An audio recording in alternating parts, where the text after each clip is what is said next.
sides of the debate want to ensure that we don't do that, and that's why they're supportive of having a better sense of what's happening in orbit. Falls Church, Virginia, good morning.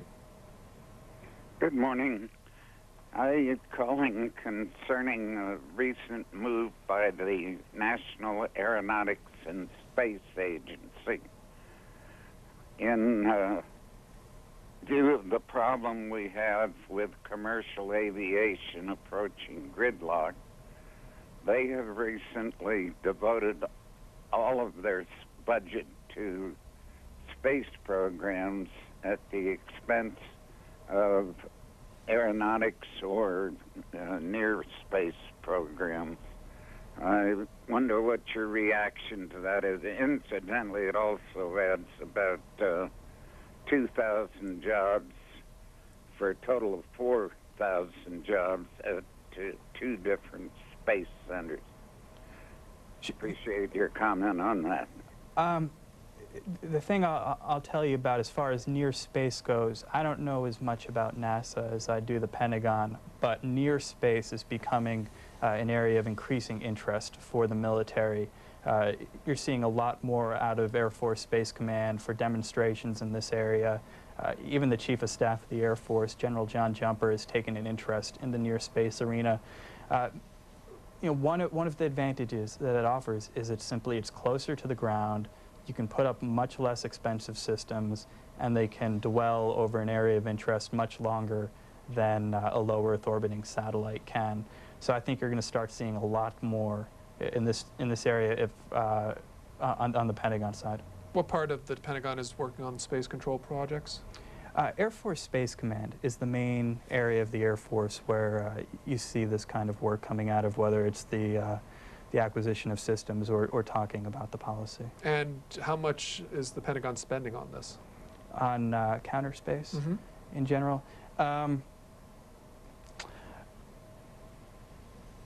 They've got different accounts. Sometimes it's hard to track this, and we certainly don't know what's going on in the classified arena. There's not a lot of money in terms of unclassified systems that would reach out and touch other satellites, whether it's temporary or permanent. It's less than $100 million a year.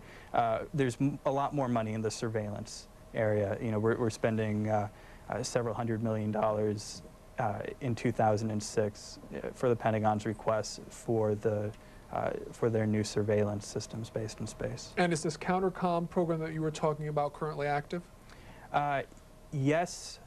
When I last spoke with the military, they wouldn't give any details about where it may be, what it may be doing, but as of last fall, it was ready to go. And the other projects are still classified along this line of program? Right. Glassboro, New Jersey, go ahead. Hi, yeah, I just wanted to say that I think that the left's distrust of the space program seems rooted in space weapons, seems rooted in an inherent distrust of American motives. The only people that should really be worried about space weapons or should oppose it are the Chinese or North Korea. There's no reason that Hillary Clinton should oppose America having space weapons.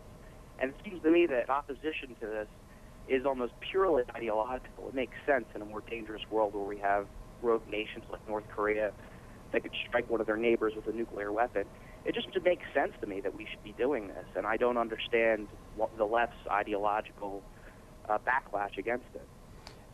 One of the big concerns, as I mentioned earlier, on the left side of this debate that you'll hear from people like Congresswoman Sanchez, or you may hear from someone at a think tank like Teresa Hitchens, is the issue of debris. And what both sides have in common is they both want to protect U.S. troops, and they both want to maintain our use of space. They simply have different methods of getting there.